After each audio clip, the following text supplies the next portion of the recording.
আকাশবাণী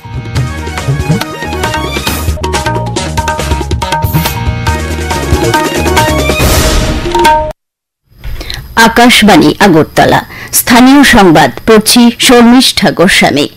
মুখ্যমন্ত্রী অধ্যাপক ডাক্তার মানিক সাহা গতকাল তেলিয়ামুড়া নেতাজি নগরে ৫ কোটি টাকা ব্যয়ে নবনির্মিত অত্যাধুনিক মোটর স্ট্যান্ডের উদ্বোধন করেছেন। এ উপলক্ষে অনুষ্ঠানে মুখ্যমন্ত্রী বলেন, রাজ্য সরকার শিক্ষা, স্বাস্থ্য, কৃষি থেকে শুরু করে প্রত্যেকটি বিভাগেই পরিকাঠামোর উন্নয়নের জন্য কাজ করছে।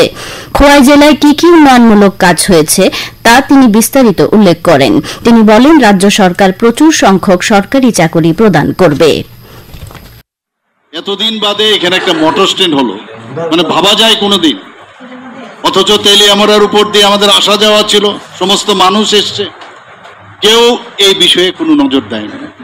আমাদের সরকার আসার পর আমরা প্রতিটা জিনিস আমরা দেখছি, প্রতিটা ডিপার্টমেন্টে, শুধু স্কুল বিল্ডিং নয়, স্কুলের ভিতরের যে চেহারা সেটাও আমরা পাল্টিয়ে দেওয়ার চেষ্টা করছি। গুণগত মানের শিক্ষা ব্যবস্থা যাতে পায় আমাদের ছেলেমেয়েরা, তার দিকে আমরা নজর রাখছি। আমরা জানি যে ১০,৩২৩ ঘটনা আমরা জানি, শিক্ষকের একটু সমস্যা হচ্ছে, কিন্তু আমরা যত সম্ভব আমরা চেষ্টা করছি যাতে গ্যাপটা আরো তাড়াতাড়ি ফিল আপ হয়।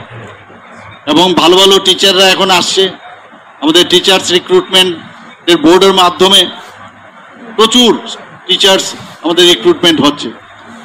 এই অনুষ্ঠান থেকে মুখ্যমন্ত্রী ভার্চুয়ালভাবে তেলিয়ামুড়া ইংলিশ মিডিয়াম দ্বাদশ শ্রেণী বিদ্যালয়, মুঙ্গিয়াকামী দ্বাদশ শ্রেণী বিদ্যালয় ও কবি নজরুল বিদ্যামন্দির দ্বাদশ শ্রেণী বিদ্যালয়ের নবনির্মিত পাকা বাড়ির উদ্বোধন করেন।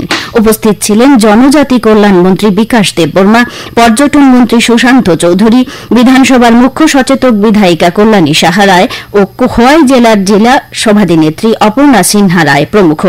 এদিকে মুখ্যমন্ত্রী গতকাল কল্যাণপুর দ্বাদশ শ্রেণী বিদ্যালয় নতুন পাকাবাড়ি উদ্বোধন করেন। সেই অনুষ্ঠান থেকে তিনি ভার্চুয়ালভাবে রামচন্দ্রঘাটের বীরচন্দ্রপুর দ্বাদশ শ্রেণী বিদ্যালয়ের পাকাবাড়ির উদ্বোধন করেন। উপস্থিত ছিলেন বিধায়ক পিনাকি দাস চৌধুরী, রঞ্জিত দেববর্মা, খোয়াই জেলার জেলা শাসক রজত পন্থ প্রমুখ। রাজ্যপাল ইন্দ্রসেনা রেড্ডি নাল্লু বলেছেন, ত্রিপুরা দক্ষিণ পূর্ব এশিয়ার প্রবেশদ্বার হয়ে উঠেছে। গতকাল আগরতলায় আসাম রাইফেলস আয়োজিত ২০৩০ সালের উত্তর পূর্ব ভারতের সম্ভাবনা এবং সমস্যা শীর্ষক এক সম্মেলনে বক্তব্য রাখতে গিয়ে তিনি একথা বলেন। তিনি বলেন, ত্রিপুরায় কৃষি ও পর্যটন ক্ষেত্রে উন্নয়নের মাধ্যমে কর্মসংস্থানের সুযোগ বাড়ছে। উত্তর পূর্ব ভারতের সার্বিক উন্নয়নের জন্য রাজ্যগুলির জৈব বৈচিত্র্য, প্রাকৃতিক সম্পদ, বৈচিত্র্যময় আদিবাসী সম্প্রদায় এবং সাংস্কৃতিক বৈচিত্র্যের বিভিন্ন দিক তুলে ধরেন তিনি। প্রধানমন্ত্রী নরেন্দ্র মোদী গতকাল বারাণসীর মেহেদিগঞ্জে ৩,৮৮৪ কোটি টাকারও বেশি মূল্যের ৪৪টি প্রকল্পের উদ্বোধন ও ভিত্তিপ্রস্তর স্থাপন করেন। এই প্রকল্পগুলির মধ্যে রয়েছে সড়ক পরিকাঠামো, বিদ্যুৎ, শিক্ষা এবং পর্যটনের উন্নয়ন। পরে একটি জনসভায় তিনি শহরের দ্রুত উন্নয়নের কথা তুলে ধরে বলেন, কাশী এবং কেবল প্রাচীনত্বের প্রতীক নয়, বরং অগ্রগতির একটি মডেল হিসেবে আবির্ভূত হয়েছে। তিনি আরো বলেন, আয়ুষ্মান ভারত যোজনা সাধারণ মানুষের জন্য আশীর্বাদের চেয়ে কম নয়। বিদ্যুৎ মন্ত্রী রতনলাল নাথ বলেছেন, রাজ্য সরকার রাজ্যের সব অংশের মানুষকে বিভিন্ন বিষয়ে দক্ষ করে তুলতে প্রশিক্ষণের ব্যবস্থা করছে। প্রশিক্ষণের পর স্বাবলম্বী হওয়ার জন্য ঋণ প্রদান করা হচ্ছে। গতকাল মোহনপুর ব্লক চত্বরে আয়োজিত mega skill awareness and placement drive অনুষ্ঠানে তিনি একথা বলেন। কেন্দ্রীয় তথ্য ও সম্প্রচার মন্ত্রক ওয়েব সামিট ২০২৫-এর অংশ হিসেবে অনুষ্ঠিত ৩২টি চ্যানেলের মধ্যে থিম মিউজিক প্রতিযোগিতার বিজয়ীদের নাম ঘোষণা হয়েছে। প্রথম ওয়ার্ল্ড অডিও এবং ভিডিও এন্টারটেইনমেন্ট সামিট এই বছরের ১ থেকে ৪ মে মুম্বাইয়ে অনুষ্ঠিত হওয়ার কথা রয়েছে। সারা দেশ থেকে পাওয়া শতাধিক এন্ট্রি থেকে ৬ জন বিজয়ীকে বেছে নেওয়া হয়। একটি বিশিষ্ট জুরি তাদের মৌলিকতা, বাদ্যযন্ত্র এবং সঙ্গীত এবং নৃত্যের জন্য ওয়েব থিমের সাথে সামঞ্জস্য রেখে কঠোর মূল্যায়নের পরে বিজয়ীদের নির্বাচন করেছেন। ভারতের বৈচিত্র্যময় সঙ্গীত প্রতিভা তুলে ধরতেই এই প্রতিযোগিতার আয়োজন।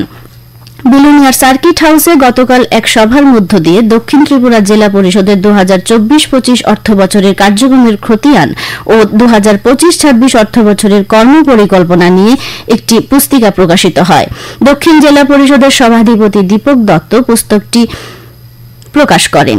সভায় দক্ষিণ জেলা পরিষদের সদস্যগণ, জেলার ৭টি ব্লকের পঞ্চায়েত সমিতির চেয়ারম্যানগণ ও বিভিন্ন দপ্তরের আধিকারিকরা উপস্থিত ছিলেন। আকাশবাণী আগরতলা থেকে উজ্জয়ন্ত এফএম চ্যানেল পুনরায় চালু করা হবে। আগামীকাল থেকে তা কার্যকর হবে। পাশাপাশি আকাশবাণী আগরতলার এফএম চ্যানেলও পৃথকভাবে চালু থাকবে। ঊর্ধ্বতন কর্তৃপক্ষের নির্দেশেই এই সিদ্ধান্ত নেওয়া হয়েছে। ভারতীয় ক্রিকেট কন্ট্রোল বোর্ডের সিদ্ধান্ত অনুযায়ী ত্রিপুরা ক্রিকেট অ্যাসোসিয়েশনের পরিচালনায় আগরতলায় স্বামী বিবেকানন্দ ময়দানে আজ থেকে দুদিনের ফ্যান ক্লাব পার্কের আয়োজন করা হবে। গতকাল আগরতলায় সাংবাদিক সম্মেলনে টিসিএর সভাপতি তপন রথ একথা জানান। তিনি জানান, এই ফ্যান পার্কে আজ ও আগামীকাল দুদিন বড় পর্দায় আইপিএল এর মোট 4টি ম্যাচ দেখানো হবে। আজ দুপুর পর্যন্ত আবহাওয়ার পূর্বাভাসে বলা হয়েছে, আকাশ অংশত মেঘলা থাকবে, বজ্রবিদ্যুৎ সহ হালকা থেকে মাঝারি ধরনের বৃষ্টিপাত হতে পারে, সঙ্গে দমকা হাওয়াও বয়ে যেতে পারে। রাজ্যের উত্তর জেলা, ঊনকোটি ও ধলাই জেলার কোথাও কোথাও বজ্রবিদ্যুৎ সহ বিক্ষিপ্তভাবে বৃষ্টিপাত এবং সেই সঙ্গে ঘণ্টায় 30 থেকে 40 কিলোমিটার বেগে ঝড়ো বা দমকা হাওয়া বয়ে যাওয়ার সতর্কবার্তা দেওয়া হয়েছে। আগরতলায় আজ ভোরে সর্বনিম্ন তাপমাত্রা ছিল 25.4 ডিগ্রি সেলসিয়াস। দিনে সর্বোচ্চ তাপমাত্রা থাকবে 36 ডিগ্রির কাছাকাছি। পরবর্তী বাংলা স্থানীয় সংবাদ প্রচারিত হবে আজ সন্ধ্যা 7:55 মিনিটে। এখনকার মতো স্থানীয় সংবাদ এখানেই শেষ হলো।